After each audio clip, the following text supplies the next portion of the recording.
ನಮಸ್ಕಾರ ಸ್ನೇಹಿತರೆ, ಯೇಸು ಪ್ರಪಂಚಕ್ಕೆ ಸ್ವಾಗತ.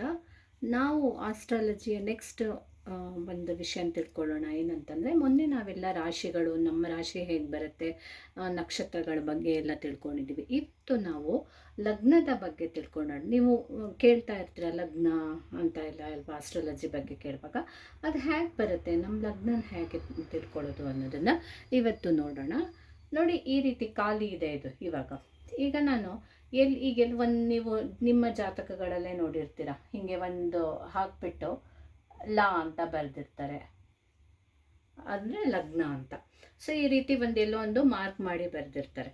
ಸೊ ಅದು ಯಾವ ಮನೆ ಬೇಕಾದರೂ ಆಗಿರ್ಬೋದು, ಇಲ್ಲಾಗಿರ್ಬೋದು ಅಥವಾ ಇಲ್ಲಿ ಆಗಿರ್ಬೋದು, ಎಲ್ಲಿ ಬೇಕಾದರೂ ಆಗಿರ್ಬೋದು, ಒಂದು ಮಾರ್ಕ್ ಮಾಡಿಬಿಟ್ಟು ಆ ಥರ ಬರ್ತಿರ್ತಾರೆ.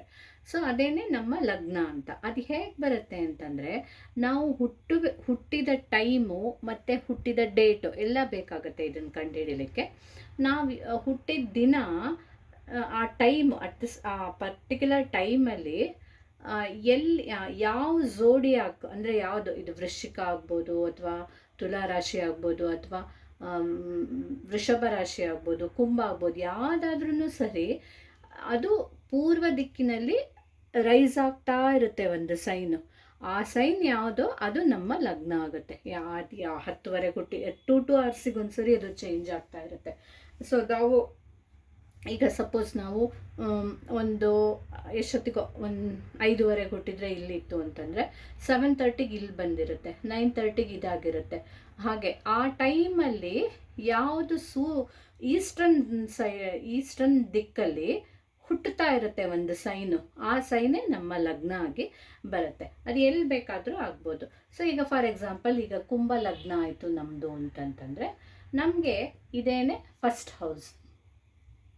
ಇದು ನಮ್ಮ ಫಸ್ಟ್ ಹೌಸ್, ಇದು second house, this one is third, fourth house, ಇದು ನಮ್ಮ fifth house, sixth, seventh, eighth house, ninth, 10th house, 11th, 12th.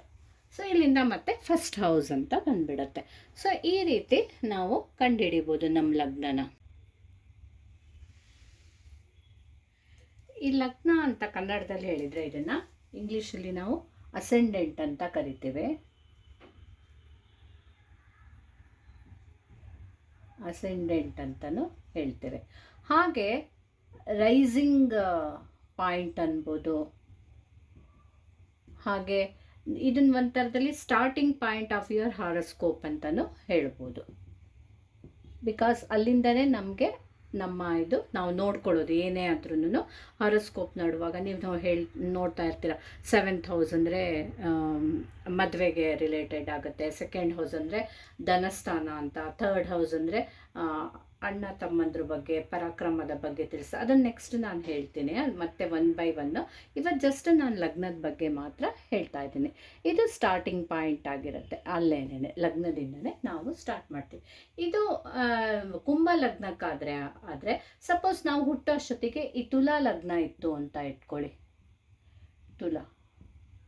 ತುಲಾ ಲಗ್ನ ಅಂತಾದರೆ ಇದು ಆವಾಗ ಫಸ್ಟ್ ಹೌಸ್ ಆಗುತ್ತೆ. ಇದು ಫಸ್ಟ್ ಆಗುತ್ತೆ, ಇದು ಸೆಕೆಂಡ್ ಆಗುತ್ತೆ, ಇದು ಥರ್ಡ್ ಹೌಸ್ ಆಗುತ್ತೆ, ಫೋರ್ತ್ ಹೌಸ್, ಫಿಫ್ತ್ ಹೌಸ್, ಆ ಥರ.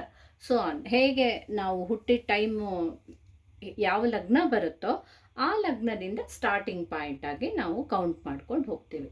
ಹಾಗೆ ಇದು 6th ಆಗುತ್ತೆ, 7th ಆಗುತ್ತೆ, 8th ಆಗುತ್ತೆ, 9th ಆಗುತ್ತೆ, ಹಾಗೆ ಬರುತ್ತೆ. ಸೊ ಕಂಟಿನ್ಯೂಸ್ ಆಗುತ್ತೆ. 9th, 10th, 11th, 12th house ಇದು ಬರುತ್ತೆ. ಸೊ ಹೀಗೆ ನಾವು ಲಗ್ನನ ಕಂಡುಹಿಡಿತೀವಿ. ಇದು ನಮಗೆ ಏನು ತಿಳಿಸುತ್ತೆ ಲಗ್ನದಿಂದ ಅಂತಂದರೆ, ಒಂಥರದಲ್ಲಿ ನಮ್ಮ ಫಸ್ಟ್ ಅಪಿಯರೆನ್ಸ್, ಯಾರು ನಮ್ಮನ್ನು ನೋಡಿದ ತಕ್ಷಣ ನಮ್ಮನ್ನು ನಾವು ಹೇಗೆ ಕಾಣಿಸ್ತಾ ಇದ್ದೀವಿ ಅವರಿಗೆ ಅನ್ನೋದು ನಮ್ಗೆ ಲಗ್ನದಿಂದ ಗೊತ್ತಾಗುತ್ತೆ. ಒಂದೊಂದು ಹೇಗೆ ರಾಶಿಗೆ ಯಾವ ಗುಣ ಇರುತ್ತೋ. ಈಗ ಕುಂಭ ಲಗ್ನ ಅಂದರೆ ಸ್ಯಾಟರ್ನ್ದು ಏನೋ ಒಂದು ಗುಣಗಳು ನಮಗೆ ಬಂದಿರುತ್ತೆ. ಹಾಗೆ ಇದು ಗುರು ಮನೆ,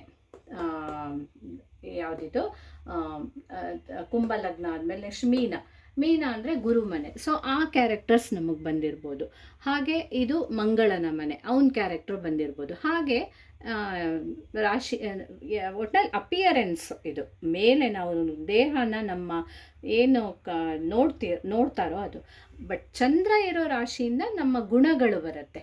ಸೊ ಅದಕ್ಕೇನೆ ಹೇಳೋದು, ಈ ಲಗ್ನದಿಂದ ನಾವು ಅಸೆಂಡೆಂಟಿಂದ ಅಥವಾ ಲಗ್ನದಿಂದ ನಾವು ಬಾಡಿ ಬಗ್ಗೆ ಗೊತ್ತಾದರೆ, ನಾವು ಹೇಗಿದ್ದೀವಿ ಅಂತಾದರೆ, ಮೂನಿಂದ ನಮ್ಮ ಮೈಂಡ್, ನಮ್ಮ ಫೀಲಿಂಗ್ಸ್ ಬಗ್ಗೆ ಗೊತ್ತಾಗುತ್ತೆ. ಈಗ ನಾವು ಎಷ್ಟೋ ಕೆಲವು ಸರಿ ಒಬ್ಬೊಬ್ರಿಗೆ ಹೇಳ್ತಾ ಇರ್ತಾರಲ್ವ, ಅವ್ನು ನೋಡೋಕ್ಕೆ ಮಾತ್ರ ಹಾಗೆ, ಆದರೆ ಮನಸ್ಸು ತುಂಬ ಮೃದು, ಆ ಥರ ಎಲ್ಲ ಹೇಳ್ತಾ ಇರ್ತಾರಲ್ಲ ಹಾಗೆ. ಸೊ ನಾವು ನೋಡೋಕ್ಕೆ ಒಂಥರ ಕಾಣಿಸ್ತಾ ಇರ್ತಾರೆ, ಆದರೆ ಅವ್ರ ಮನಸ್ಸೇ ಬೇರೆ ಥರ ಇರುತ್ತೆ. ಯಾಕಂತಂದರೆ ಅವರು ಲಗ್ನನೇ ಒಂದಾಗಿರುತ್ತೆ, ಮೂನ್ ರಾಶಿನೇ ಬೇರೆ ಆಗಿರುತ್ತೆ. ಆ ಮೂನ್ ರಾಶಿ ಥರ ನಮ್ಮ ಮೈಂಡ್ ಬರುತ್ತೆ. ನಾವು ನೋಡೋಕ್ಕೆ ಹೇಗೆ ಕಾಣಿಸ್ತೀವಿ ಅನ್ನೋದು ನಮ್ಮ ಲಗ್ನದಿಂದ ಬರುತ್ತೆ. ಖಂಡಿತ ಇವೆಲ್ಲ ಇದೆಲ್ಲ ಅಂತೂ ಡೆಫಿನೆಟ್ಲಿ ಗೊತ್ತಾಗ್ತಾ ಇರುತ್ತೆ. ಅವ್ರವ್ರದ್ದು ಜಾತಕದಲ್ಲಿ ಯಾವ ರಾಶಿ ಯಾವ ಲಗ್ನ ಇದೆ ಅನ್ನೋ ಥರನೇ ಆಲ್ಮೋಸ್ಟ್ ಆಲ್ ಅವರ ಮನಸ್ಸು ಇದು ಎಲ್ಲ ಇರುತ್ತೆ. ಹಾಗೆ ಇದರಲ್ಲಿ ಇನ್ನೊಂದು ಕಾನ್ಸೆಪ್ಟು ಇದೆ, ಸನ್ ಎಲ್ಲಿರ್ತಾನೋ ಅಲ್ಲಿ ನಮ್ಮ ಸೋಲ್ ಅಂತ. ಈಗ ಎಷ್ಟೋ ಸರಿ ನಮ್ಮ ಮನಸ್ಸೊಂದು ಹೇಳ್ತಾ ಇರುತ್ತೆ, ಆದರೆ ಒಳಗಡೆ ಆತ್ಮ ಇನ್ನೊಂದು ಥರ ಏನೋ ಬೇಡ ಬೇಡ ಅನಿಸ್ತಾ ಇರುತ್ತಲ್ವ. ಹಾಗೆ ಅದು ನಮ್ಮ ಸನ್ ಎಲ್ಲಿ ಕೂತಿರ್ತಾನೋ ಆ ಸನ್ ರಾಶಿಯಿಂದ ನಮಗೆ ನಮ್ಮ ಸೋಲ್ ಗೊತ್ತಾಗುತ್ತೆ. ಮೂನಿಂದ ಮೈಂಡು, ಅಸೆಂಡೆಂಟಿಂದ ಬಾಡಿ ಬಗ್ಗೆ ಗೊತ್ತಾಗುತ್ತೆ. ಸೊ ಇದಿಷ್ಟು, ಅದಕ್ಕೆ ಈ ಮೂರನ್ನ ಬಿಗ್ 3 ಅಂತ ಹೇಳ್ತಾರೆ. Big 3, sun, ascendant, moon, sun, ಮೂರನ್ನ, ಬಾಡಿ, ಮೈಂಡ್ ಆ್ಯಂಡ್ ಸೋಲ್. ಇದು ಬೇಸಿಕ್ ಫಸ್ಟ್ ನಾವು ತಿಳ್ಕೊಳ್ಬೇಕಾಗಿರೋ ರಾಶಿ ಮತ್ತು ಲಗ್ನದ ಬಗ್ಗೆ. ಈ ಲಗ್ನ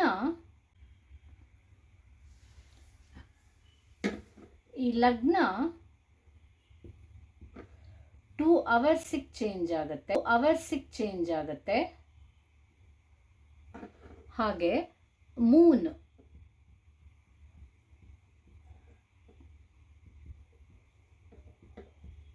2.25 ದಿನಕ್ಕೆ, ಆದರೆ ಈ ಸನ್